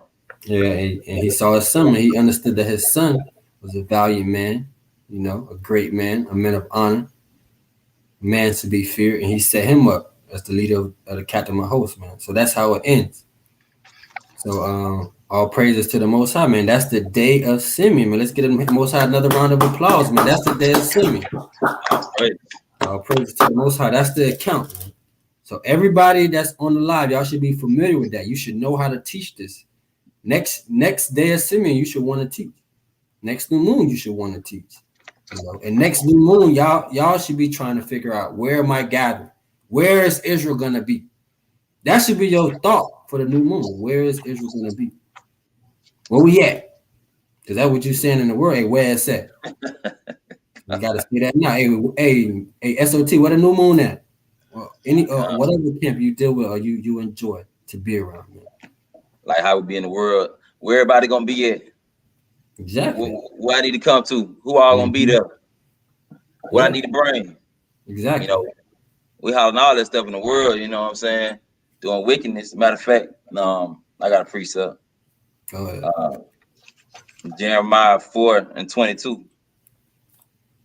For my people is foolish; they have not known me. They are sightless children, and they have none understanding. They are wise to do evil, but to do good they have no knowledge. Mm-hmm. We don't have no knowledge, don't want no knowledge. We want to do what we want to do. We wise to do evil, you know. Like I said, anybody got to tell you to go do no wickedness. You know, we will run into the wickedness. That's right. You know what I'm saying? But we got to get beat over our head to do, you know, what's righteous for the Most High. That's and right. for our Hey, that's right, man. So that's the day of Simeon. That's the day of Simeon, man. You know, he had to get that pep talk to Israel, get their mind right. Hey, and we went straight to war. We ran them up out of there. We ran Tryphon up out of there. We took Gaza back. We took Jerusalem back. We fortified the city, built it up. You know, so our forefather Simon was a great man of war that conquered the city back. He got the city back, man. And we're doing the same thing as Israel today. You know, but just our weapons, our battle is a little bit different. Let's get that scripture, 2 Corinthians 10:4. Let's get that. It's the book of 2 Corinthians, chapter 10 and verse 4. Thy father made our yoke grievous. Now, therefore, 2 Corinthians 10:4. Oh, I'm reading.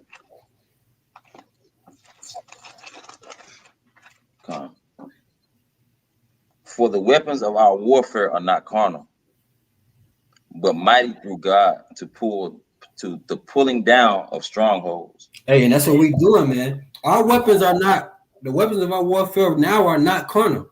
Right now, we are pulling down all the strongholds of our people. Even some of us still got them on us today. But that's what's going on. That's the war we're in right now. So we're in the same war as Simeon. You got to think about that when you go into camp, man. Your job is just like Simeon. You got to revenge and avenge your people. Right? You got to pull down. We pulling down these strongholds. Every time you read Deuteronomy 28:68, it should be the best time. You should read it the best ever that time, every time.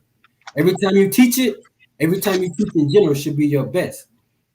Because we're at war as a nation. Everything you do in this truth should be to your very best. You women, you should be a wife. You should be the best wife. You already got the lessons in the women boot camp. All of us are at war. It's not just the men. This war right here, all of us are at this war. Mm-hmm. Right? So all the strongholds got to be pulled down. Read it again. 2 Corinthians 10:4.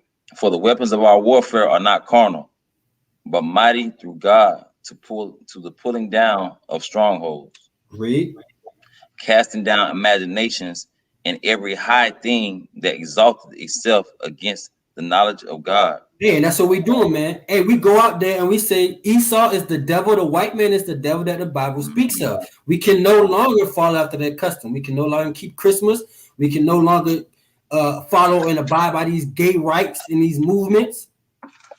We're no longer taking our brothers getting killed in the streets.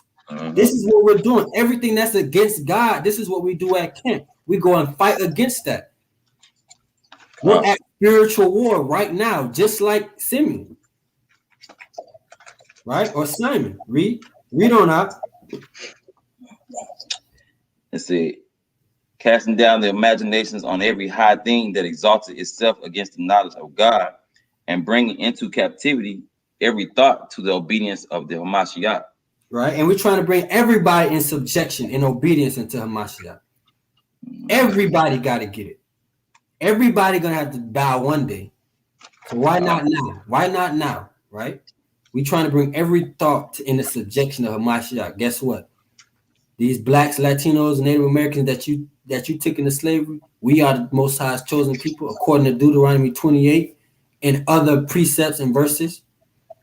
Now everybody needs to abide by the laws of the Most High God and follow Hamashiach. Point blank. Period.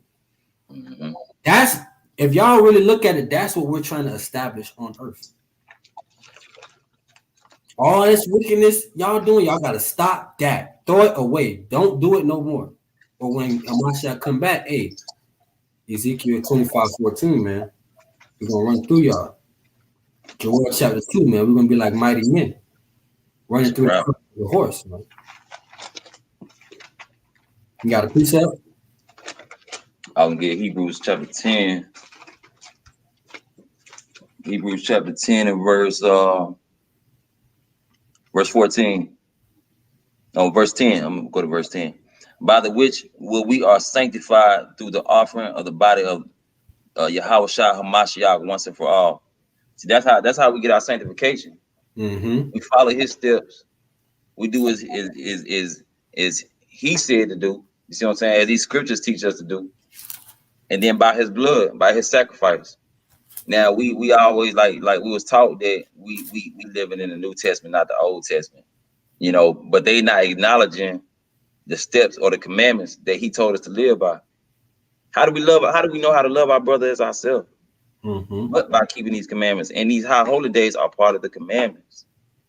You know, just like we were saying earlier, you know, whatever you got to bring to the table, bring it. Man, woman, and child. Whatever you got to bring to the table, you bring it. But everybody that's laboring get the same reward, which is the kingdom of the Most High. Hey, that's a beautiful precept, man.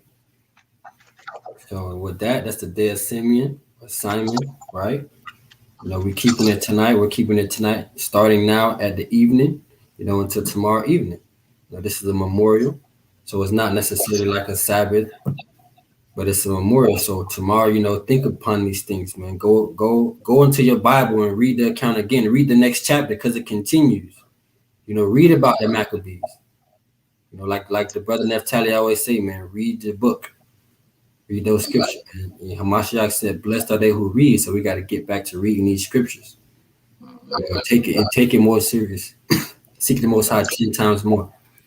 So if there's any questions, we'll answer a few questions. If not, we'll let the people go. Everybody enjoy their feast, right? So if there's any questions, put them in the chat. And if not, we'll close it out and we'll feast. So happy feast, Ak. Happy feast. Happy day of Simeon. For all the brethren in Akwad and SOTN in the chat. Happy feast. All praises. No questions? Going once. Going twice. All right, let's close it out with the credo. Romans 10:1. Romans 10:1. We're gonna let the people feast tonight. Lord willing, y'all have questions though. We let her answer Israel's question.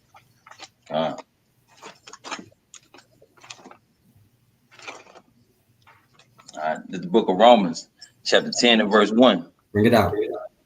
Brethren, my heart's desire and prayer to God for Israel is that they might be saved. That we might be saved. That's all we asking. Yahweh Shah, man. Have mercy on us. Get us out of this captivity. Because we already know you're the only one that can redeem us, man. So with that, we say Shalom. Shalom. Kwam Yashala. Kwam Yashala. All praise. I'm Brother Yaquab. I'm SOTIsraelites.